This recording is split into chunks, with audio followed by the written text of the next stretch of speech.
नमस्कार दोस्तों, स्वागत है आप सभी लोगों का स्टडी ग्लोस पर। दोस्तों 1971 के बाद से पहली बार पाकिस्तान और बांग्लादेश वापस से एक होने जा रहे हैं। और आप लोगों को जानकर ताज्जुब होगा जब मैं आप लोगों को बताऊंगा कि वाकई में इस साजिश करता कौन है, किसकी तरफ से ये कदम जो है वो उठाया जा रहा है, कौन जो है वो अभी आग में घी डालने का काम कर रहा है, उसके बारे में हम लोग देखेंगे। लेकिन पाकिस्तान और बांग्लादेश वापस से एक ही प्लेटफॉर्म पर आने को तैयार हो चुके हैं। फरवरी के अंदर 1 फरवरी से लेकर 7 फरवरी के बीच में अमन 2025 एक युद्धाभ्यास मिलिट्री एक्सरसाइज होने जा रही है।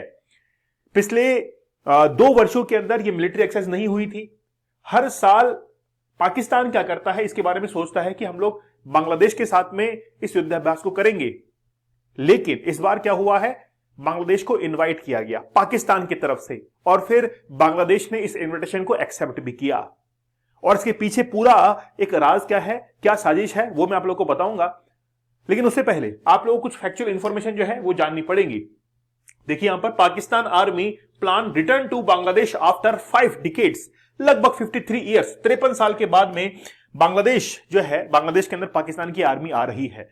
क्योंकि 1971 के अंदर बांग्लादेश ने अपनी लिबरेशन का वॉर जो है वो लड़ा था और भारत ने उसमें मदद की थी। लेकिन अब वापस से कहते हैं कि भूला भटका अगर शाम को घर आ जाए तो उसको भूला भटका नहीं कहते हैं, है ना। तो अब बांग्लादेश और पाकिस्तान के अंदर यही होने के लिए जा रहा है। Bangladesh has invited a team of the Pakistan army, मतलब पाकिस्तान की आर्मी ने इनवाइट किया और बांग्लादेश ने उसको एक्सेप्ट किया। Provide training to its soldiers after 53 years since the 1971 Indo Pak war, the Pakistan army will make its entry into Bangladesh once again. वापस से पाकिस्तान की आर्मी बांग्लादेश के अंदर जा रही है। तो पहले कब गई थी? 1971 के अंदर।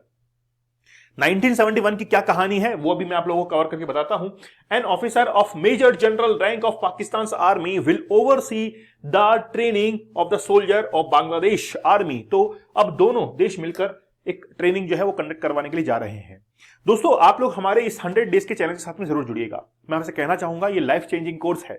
अगर आप जीवन में कुछ बेहतर करना चाहते हैं कि मैं कुछ करके दिखाऊं, तो आप 100 डेज के इस चैलेंज के साथ में जुड़िए, जो कि आपको पोर्नोग्राफी से दूर रखेगा। क्योंकि इसमें वो टेक्निक्स बताई गई हैं जिससे आप पोर्नोग्राफी से दूर रहेंगे। और कहीं ना कहीं पोर्नोग्राफी नहीं आपके सबकॉन्शियस माइंड को डिस्टर्ब किया है। नहीं मानो तो अब तक देख लीजिए अपने रिजल्ट को, क्या अब तक रिजल्ट कोई बन पाया है? नहीं बना ना। इसलिए अब वो मौका है कि 100 डेज के चैलेंज के साथ में आप किसी भी एग्जाम को क्रैक करने का चैलेंज लीजिए, आप अपने वेट को लूज करने का चैलेंज लीजिए, अपने बिजनेस को ग्रो करने का चैलेंज लीजिए, 100 दिन का चैलेंज लीजिए। प्राइस काफी डाउन हो चुकी है और न्यू ईयर पर जो भी डिस्काउंट आपको मिल रहे हैं उसका लाभ उठाइए आप लोग और हमारे इस कोर्स के साथ में जुड़िए। चलिए बात करेंगे 1971 की। एक्चुअली में क्या हुआ था 1971 के अंदर, बांग्लादेश के अंदर शेख मुजीबुर रहमान एक बहुत पॉलिटिकल पार्टी जो है उसको बनाने के लिए तैयार थे। शेख मुजीबुर रहमान ये चाहते थे कि मैं बांग्लादेश को पाकिस्तान से आजाद करवाऊं और उस समय भारत के अंदर इंदिरा गांधी ने पूरा सपोर्ट किया। शेख मुजीबुर रहमान के रहते हुए ही बांग्लादेश पाकिस्तान से आजाद हुआ और पहले प्रधानमंत्री वहां के बने थे शेख मुजीबुर रहमान। और शेख मुजीबुर रहमान की बेटी शेख हसीना देख लीजिए आप। तो कहीं ना कहीं पाकिस्तान को यह लगता था कि शेख मुजीबुर रहमान और शेख हसीना भारत के सपोर्ट से आज वहां पर सरकार को चला रहे हैं। तो शेख मुजीबुर रहमान की 1975 के अंदर फिर हत्या भी कर दी जाती है। 15 अगस्त 1975 को जब भारत अपना स्वतंत्रता दिवस, इंडिपेंडेंस डे सेलिब्रेट करता है, उस दिन बांग्लादेश अपना शोक दिवस मनाता है क्योंकि शेख मुजीबुर रहमान की हत्या की गई। उसके बाद में शेख हसीना ने देश छोड़ दिया था और वो लंदन चली गई थी और उसके बाद में वापस से भारत के अंदर शरण ली थी। तो अभी शेख हसीना भारत के अंदर है, ये दूसरी बार है। इससे पहले 1979 के अंदर शरण ली थी और 81 तक वो भारत के अंदर रही थी। फिर 81 के अंदर फिर वो बांग्लादेश गई थी और वहां पर जाकर उन्होंने उस पार्टी को संभाला था। और वही सीन अभी भी है, वही सारी कहानी अभी बनी हुई है। तो शेख मुजीबुर रहमान के मरने के बाद में, हत्या होने के बाद में, फिर शेख हसीना ने वहां की कमान संभाली थी। अब यहां पर देखिए ट्विस्ट क्या है।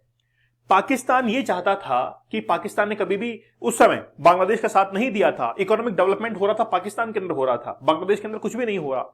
इस बात को लेकर ही चुनाव जो है वो जीते शेख मुजीबुर रहमान और वहां के प्रधानमंत्री बन चुके थे। भारत ने बांग्लादेश को आजाद करवा दिया था, लेकिन बांग्लादेश वापस से रुख कर रहा है किसकी तरफ? पाकिस्तान की तरफ। इसके अंदर मैं आपको ट्विस्ट बताता हूं। अब देखिए, बांग्लादेश के जो अभी प्रधानमंत्री हैं, वो प्रधानमंत्री यूनुस खान एक्चुअल में अमेरिका के सपोर्टर हैं। अब अमेरिका क्या चाहता है? अमेरिका ये चाहता है कि अमेरिका ऑलरेडी पाकिस्तान का सपोर्टर है। वो झूठ बोलता है कि इंडिया को सपोर्ट करता है, ऐसा कुछ भी नहीं है। वो पाकिस्तान को सपोर्ट करता है। तो अमेरिका पाकिस्तान और बांग्लादेश को वापस से एक कर देगा और भारत दोनों तरफ से वापस से घिर जाएगा। ऊपर से चाइना से वैसे ही घिरा हुआ है।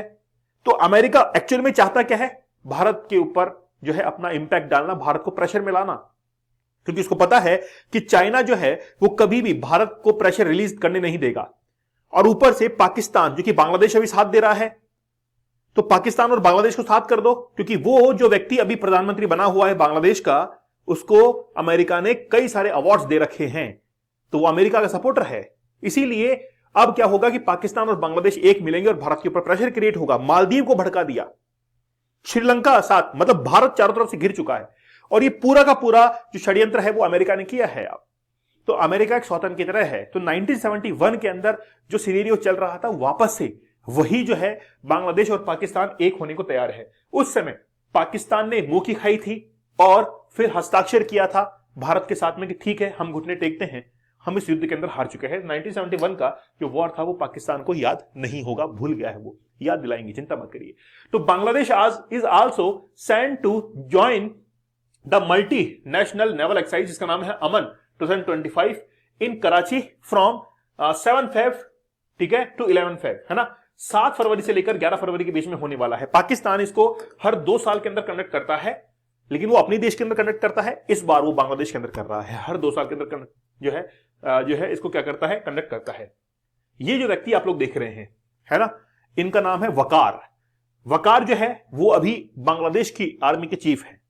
इनको इनविटेशन दिया गया कि क्या आप पाकिस्तान की आर्मी के साथ में ट्रेनिंग करेंगे? इन्होंने यस कर दी, यस हम लोग करेंगे, और इन्होंने इनविटेशन को स्वीकार कर लिया। आप ये देख सकते हैं कि ये एक कार्गो शिप है। इस कार्गो शिप को शेख हसीना के समय भी पहुंचाया गया था बांग्लादेश के अंदर, लेकिन शेख हसीना ने एंट्री नहीं दी थी। इस बार जो है ये कार्गो शिप ऑलरेडी पहुंच चुका है। इसमें एमिशंस हैं, बहुत सारे हथियार हैं, और ये अब बांग्लादेश के अंदर पहुंचने ही वाला है, रास्ते में है ना।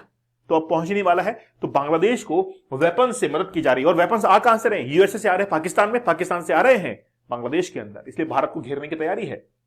According to the reports, the training will commence in February 2025, the first phase of training. देखिए, ये जो ट्रेनिंग है वो 1 साल तक चलने वाली है, 2025 के अंदर 1 साल लगातार चलेगी। अच्छा, भारत के ऊपर क्या इफेक्ट होगा? देखिए, 10 कमांड जो है बांग्लादेश की, वो इसके साथ में अटैच रहेंगी, जो कि उनकी आर्मी की कमांड्स हैं। जैसे भारत के अंदर 7 कमांड्स हैं, बांग्लादेश के अंदर 10 कमांड्स हैं। तो Pakistan army joint chief of staff committee chairman general Shahir Shamshad Mirza had sent a training proposal to Bangladesh. तो बांग्लादेश को भेजा गया है। इनिशिएट किसने किया? पाकिस्तान ने किया। और पाकिस्तान को किसने सपोर्ट किया? यूएसए ने सपोर्ट किया। अब एक्चुअली में क्या होगा, भारत को क्या खतरा है वो सुनिए। भारत के लिए खतरा यह है कि भारत के अंदर जो सिलीगुड़ी कॉरिडोर है, उसके ऊपर नॉर्थ ईस्ट से वो कनेक्ट कर रहा है, नॉर्थ ईस्ट से कनेक्ट कर रहा है, उसको कहीं ना कहीं नुकसान पहुंचा सकते हैं, क्योंकि वो बांग्लादेश की रीच के अंदर है वो। और अगर पाकिस्तान ट्रेनिंग करने के लिए आया और खुदा ना खास्ता दोनों देश एक साथ मिल गए, तो फिर सिलीगुड़ी कॉरिडोर जो है उसके ऊपर खतरा हो सकता है। ऊपर से चाइना डोकलाम क्षेत्र के अंदर डिस्टर्ब किया हुआ है इंडिया को। यहां से पाकिस्तान और ये दोनों मिल जाएंगे तो सिलीगुड़ी कॉरिडोर पे खतरा होगा। एक तरफ पीओके वाला क्षेत्र है, फिर अक्साई चीन वाला है। भारत जो है वो पड़ोसियों से घिर चुका है। भारत को जल्द ही जो है वो कदम उठाने पड़ेंगे। इसीलिए रिसेंटली आप लोगों ने एक स्टेटमेंट जो है वो पढ़ा होगा, जिसमें ये कहा गया था कि भारत अपने एयरफोर्स के अंदर नए वेपन्स जो है इनको इंट्रोड्यूस करेगा, नए एयरक्राफ्ट जो है इनको अपग्रेड किया जाएगा। और इसीलिए रशिया के साथ में टाइप भी किया गया है। भारत का पता होगा ब्रह्मोस जो है उसको हम लोग सप्लाई भी कर रहे हैं वियतनाम को, ऑलरेडी फिलीपींस को कर चुके हैं। तो अब ये भारत और बांग्लादेश और पाकिस्तान जो है ये अब दोनों मिलने वाले हैं और मिल ही चुके हैं। अब भारत को और सतर्क जो है वो होना पड़ेगा, अपने वेपन्स को अपग्रेड करना पड़ेगा। आप लोग की क्या राय है कि इनके कदम का ये जो जॉइंट वेंचर आप लोग देख रहे हैं, इसका आखिरकार क्या असर हो सकता है? मुझे आप लोग कमेंट सेक्शन में बताना, और भारत इसको कैसे हैंडल कर सकता है। ठीक है, चलिए दोस्तों, आप लोग हमारे 100 डेज के चैलेंज को जरूर एक्सेप्ट कीजिए। 100 दिन का चैलेंज लेना अपने आप में बहुत टिपिकल टास्क होता है, और ये केवल हसलर्स के लिए है जो हसल करते हैं अपनी लाइफ के साथ में कि यस मैं करके दिखाऊंगा। तो आप लोग जरूर इसको ज्वाइन कीजिए। प्राइस काफी डाउन है और न्यू ईयर पर ये काफी डिस्काउंट प्राइस में आपको दिया जा रहा है।